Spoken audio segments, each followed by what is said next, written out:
అప్పటి వరకు తగాదాలు ఉన్నాయి మాకు, మా ఇంటి మీద కాకి ఇంటి మీద వాలదు అని చెప్పిన వాళ్ళు ఇవాళ మామ అల్లుళ్ళు ఒక్కటైపోయి కుమ్ముక్కు రాజకీయాలు వేసి ఒక సరితను, ఒక ఆడబిడ్డను, ఒక కురువ యాదవ్ ఆడబిడ్డను మామ అల్లుళ్ళు ఏకమై అర్నమ్మ నాయకత్వంలో బీజేపీ ఓట్లని బీఆర్ఎస్ కేసి 5,000 ఓట్ల తక్కువ మెజార్టీతోని ఇవాళ ఆడబిడ్డను ఓడగొట్టారు.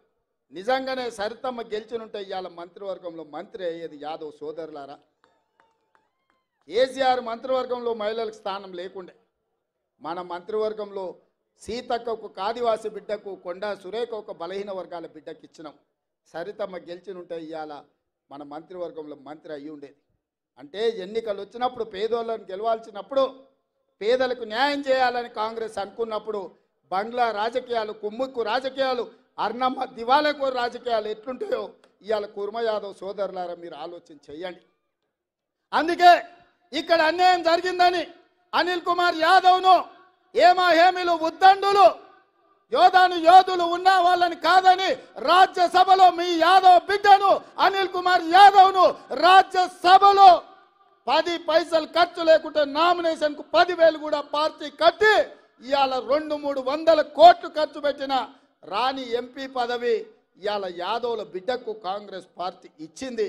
ఈ అన్ని జరిగినాయంటే ఒక రజక ఈర్లపల్లి శంకర్ ఎమ్మెల్యే అయిందన్నా, ఒక ముదిరాజు బిడ్డ శ్రీహరి ఎమ్మెల్యే అయిందన్నా, ఒక సరితమ్మకు యాదవ్ బిడ్డకు ఎమ్మెల్యే టికెట్ వచ్చిందన్నా, ఒక అనిల్ కుమార్ యాదవ్ ఇవాళ రాజ్యసభ సభ్యుడైందన్నా, ఒక మాదిగ బిడ్డ సంపత్ కుమార్ ఏఐసిసి సెక్రటరీ అయిందన్నా, మహబూబ్నగర్ పార్లమెంట్కి ఇన్ఛార్జిగా ఇవాళ నేను ఎక్కడ నాయకత్వం వహిస్తున్నానో అక్కడ నాయకుడిగా ఇవాళ నాయకత్వం వహిస్తున్నాడంటే ఇవన్నీ సామాజిక వర్గాలకు కాంగ్రెస్ పార్టీ న్యాయం చేయాలని ఆలోచన చేసింది కాబట్టి ఇవన్నీ జరిగిన సోదరులారా.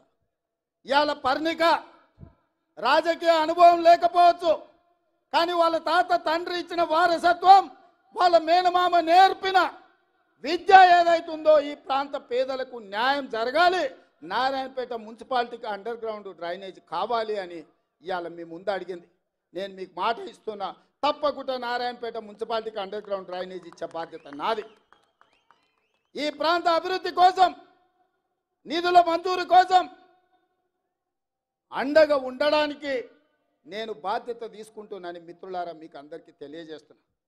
అదేవిధంగా మిత్రులారా, ఇవాళ అర్ణమ్మ అంటుంది మోడీని ప్రధాని చేయాలి, రేవంత్ రెడ్డిని ఓడగొట్టాలని. నేను అడుగుతున్నా, 10 ఏళ్ల నుంచి నరేంద్ర మోడీ ప్రధానమంత్రిగా ఉన్నాడు కదా, ఏ రోజైనా పాలమూరు రంగారెడ్డి ఎత్తిపోతల కోసం 10 పైసలు తెచ్చినవా? జాతీయ హోదా తీసుకొచ్చినవా? మా మాదిగ బిడ్డల ఏబిసిడి వర్గీకరణ కోసం ఏ రోజైనా ప్రధానమంత్రిని కలిసినవా? మా ముదిరాజు బిడ్డలు డి గ్రూప్ నుంచి ఏ గ్రూప్ మార్పించడానికి మీ నాయకుడు నరేంద్ర మోడీ దగ్గరికి ఎప్పుడన్నా మా వాళ్ళను తీసుకెళ్ళినవా అని నేను అడుగుతున్నా. ఇవాళ మహబూబ్నగర్ రాయచూరు రోడ్డు ఎందుకు పడావు పడ్డది? దాని కాంట్రాక్టర్లు ఎవరు? ఆ నిధులకు దోపిడీకి పాల్పడ్డది ఎవరు అని నేను అడుగుతున్నా. ఎప్పుడైనా కృష్ణా వికారాబాద్ రైల్వే లైన్ గురించి నరేంద్ర మోడీని కలిసినవా?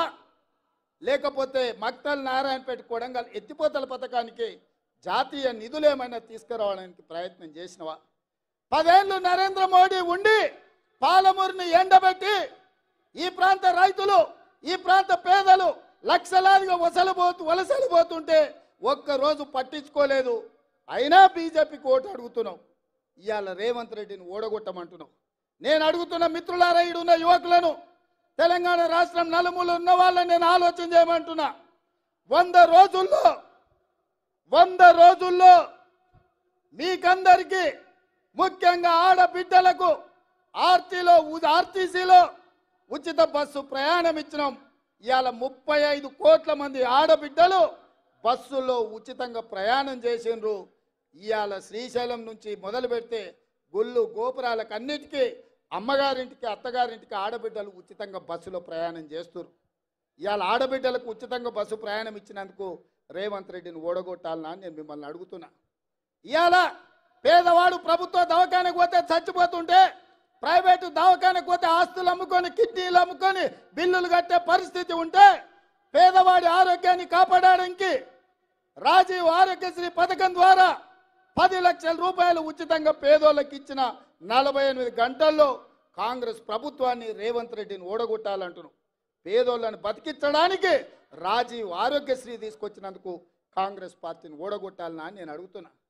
ఇవాళ కట్టెల పొయ్యితో కన్నీళ్లు గార్చుకుంటూ ఆ పొగ ఊపిరితిత్తులకు పోయి క్యాన్సర్ వచ్చి చచ్చిపోతున్న ఆడబిడ్డలకు ఆనాడు 400 రూపాయలకే సోనియమ్మ సిలిండర్ ఇస్తే ఈ మోడీ పాడుగాను మోడీ వచ్చి 12 నూర్లు చేసిండు సిలిండర్. 1200 సిలిండర్తో కొనలేక మళ్ళా అటుకెక్కిచ్చిన గ్యాస్ పొయ్యి సిలిండర్ను కిందికి దించి ఆడబిడ్డలకు 500 రూపాయలకే సిలిండర్ ఇచ్చినందుకు కాంగ్రెస్ను రేవంత్ రెడ్డిని ఓడగొట్టాలని నేను అడుగుతున్నా. మీరు ఆలోచన చేయండి మిత్రులారా. ఇవాళ ప్రతి పేదవాడికి వ్యవసాయం ఉన్న వాళ్ళకే భూమికి వ్యవసాయానికి ఉచిత కరెంటు ఉంది. భూమి లేని పేదలకు ఇండ్ల కరెంటు ఉచితంగా ఉండాలని నా పాదయాత్రలో నా దృష్టికి పేదలు తీసుకొస్తే ప్రతి పేదవాడికి ప్రతి ఇంటికి 200 యూనిట్ల వరకు ఉచితంగా ఉచిత విద్యుత్ ఇచ్చి మాట ఇచ్చి అమలు చేసినాం. ఇవాళ మన మహబూబ్నగర్ జిల్లాలో ఎమ్మెల్సీ ఎన్నికలు ఉండి దాన్ని ఎన్నికల కోడ్ అడ్డం పెట్టి ఇవాళ బీజేపీ అడ్డుకుంది. అందుకే ఈడ 500 సిలిండర్ విషయంలో 200 యూనిట్ల ఉచిత కరెంటు విషయంలో పేదలకు కొంత సదుపాయం అందుబాటులోకి రాలేదు అంటే అధికారులకు ఆదేశాలు ఇచ్చినాం. ఎన్నికల కోడ్ ముగిసిన వెంటనే వీటన్నిటిని మీకు అందించి మిమ్మల్ని ఆదుకునే బాధ్యత ఈ మహబూబ్నగర్ జిల్లాలో నాది. ఎందుకంటే ఈ జిల్లా నాది, ఈ మట్టి నాది, ఈ గాలి నాది, ఈ నీరు నాది.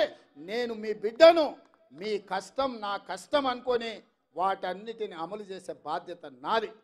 ఇదే కాదు, ఆనాడు గ్రామాన తండాలలో గూడాలలో మారుమూల పల్లెల్లో ఇందిరమ్మ ఇల్లు ప్రతి పేదవాడికి ఇచ్చి 25 లక్షల ఇల్లు డాక్టర్ వైఎస్ రాజశేఖర రెడ్డి ఆ రోజు ఇల్లు కట్టించిండు. 10 సంవత్సరాలు కేసీఆర్ డబుల్ బెడ్రూమ్ ఇల్లు కట్టిస్తా అన్నాడు. ఏం చెప్పిండు ఆయన? ఈ డబ్బా ఇల్లు వద్దు, డబుల్ బెడ్రూమ్ ఇల్లు ముద్దన్నాడు. సరే ఈ సొక్కనైనా ఆయన ఏమైనా చేస్తాడేమో అని మనం అనుకున్నాం. ఏం చేసిండే? బిడ్డ వస్తే ఆడవ ఉంటుంది, కోడలు కొడుకుంటే ఆడవంటారు, గొర్రె పిల్లను మేక పిల్లను ఉంటే ఆడగట్టేస్తారని కథలు చెప్పిండు. ఊరిచ్చిండు. ఊరవతలో 2 డబుల్ బెడ్రూమ్ ఇల్లు కూడా కట్టియాలి. మీకు ఎవరికైనా డబుల్ బెడ్రూమ్ ఇల్లు వచ్చినాయా? ఎవరికైనా వచ్చినాయా? మాటిచ్చి మోసం చేసి డబుల్ బెడ్రూమ్ ఇల్లు ఇవ్వనందుకు కేసీఆర్ను గోతి తీసి బొందబెట్టిన సంగతి ఇవాళ కేసీఆర్కు అర్థమైతలేదా అని నేను అడుగుతున్నా. ఇవాళ నేను రాగానే 4,50,000 ఇండ్లు ప్రతి నియోజకవర్గానికి 3,500 చొప్పున 22,500 కోట్ల రూపాయలు పేదవాడికి ప్రతి ఇందిరమ్మ ఇంటికి 5 లక్షలు ఉచితంగా ఇవ్వాలని నేను నిధులు మంజూరు చేస్తే ఇవాళ రేవంత్ రెడ్డిని ఓడగొట్టుండ్రి, కాంగ్రెస్ పార్టీని పడగొట్టంటుండ్రు. ఎవరంటుండ్రా? బీఆర్ఎస్ వాళ్ళు అదే అంటారు, బీజేపీ వాళ్ళు అదే అంటారు. అందుకే మిత్రులారా మీరు ఆలోచన చేయండి. ఆర్టీసీ బస్సులో ఉచిత ప్రయాణం ఇచ్చినందుకు ఓడగొట్టాలనా? రాజీవ్ ఆరోగ్యశ్రీలో 10 లక్షలు ఇచ్చినందుకు ఓడగొట్టాలనా? 500 రూపాయలకే సిలిండర్ ఇచ్చినందుకు ఓడగొట్టాలనా? లేకపోతే మీకు ఇందిరమ్మ ఇల్లు 5 లక్షల రూపాయలకే ఇచ్చినందుకు ఓడగొట్టాలనా? పేదలకు 200 యూనిట్లు ఉచితంగా ఇచ్చినందుకు ఓడగొట్టాలనా? 60 ఏళ్ళ నుంచి బలైన వర్గాలు మా జనాభా లెక్క పెట్టండి, మేము ఎంతమంది ఉన్నామో మాకంత నిధులు కావాలని బీసీపీ జనాభా లెక్కలు వేయండి అంటే నరేంద్ర మోడీ లెక్కలేని తనంతో బీసీలకు అన్యాయం చేస్తుంటే రాహుల్ గాంధీ ఇచ్చిన మాట మీద ఈ రాష్ట్రంలో ఉన్న బీసీ జనాభాను లెక్కలు కట్టండి, కులగణన చేయండి, వాళ్ళ జనాభా దామాస ప్రకారం వాళ్లకు నిధులు ఇస్తామని ఇవాళ బీసీ జనాభా లెక్కలు కట్టమని ఆదేశాలు ఇచ్చి అసెంబ్లీలో పాస్ చేసినందుకు రేవంత్ రెడ్డిని ఓడగొట్టాలని నేను అడుగుతున్న మిత్రులారా. ఇదే కాదు, తెలంగాణ ఉద్యమం అంటేనే నీళ్లు నిధుల నియామకాలు. 10 ఏళ్లలో నియామకాలు చేపట్టలే. ఏ ఉద్యోగం వచ్చినా ఇంటింటికో ఉద్యోగం ఇస్తా అన్నాడు కేసీఆర్. మనకెవ్వరికి ఉద్యోగాలు ఇవ్వలే. ఆయన ఇంట్లో మాత్రం ఇంట్లో ఉన్న వాళ్ళందరికీ ఉద్యోగాలు ఇచ్చుకున్నాడు. అల్లుడు మంత్రి, కొడుకు మంత్రి, బిడ్డ ఎంపీ కోడిపోతే ఎమ్మెల్సీ, సట్టకుని కొడుకు రాజ్యసభ ఇచ్చుకున్నాడు. ఆయన ముఖ్యమంత్రి అయ్యాడు. మన పిల్లలు మాత్రం పీజీలు పిహెచ్డీలు చదివి దిల్సుఖ్నగర్లో, అశోక్ నగర్లో, అమీర్పేట్ చౌరస్తాల 10 ఏళ్ల నుంచి ఇంటికి రాలేక తల్లిదండ్రులకు ముఖం చూయించుకోలేక ఇవాళ నిరాశతో నిస్పృహలతో ఆత్మహత్యలు చేసుకుంటుంటే కాంగ్రెస్ వచ్చిన 100 రోజుల్లో లెక్కగట్టి ఎల్బీ స్టేడియంలో ప్రతి ఒక్కరిని వాళ్ళ కుటుంబ సభ్యులను పిలిపించి 30,000 ఉద్యోగాలు ఉద్యోగాలు 3 నెలల్లో ఇచ్చినందుకు నిరుద్యోగ యువకుల్లో ఆనందం చూసినందుకు కాంగ్రెస్ పార్టీని ఓడగొట్టాలనా అని నేను అడుగుతున్న మిత్రులారా.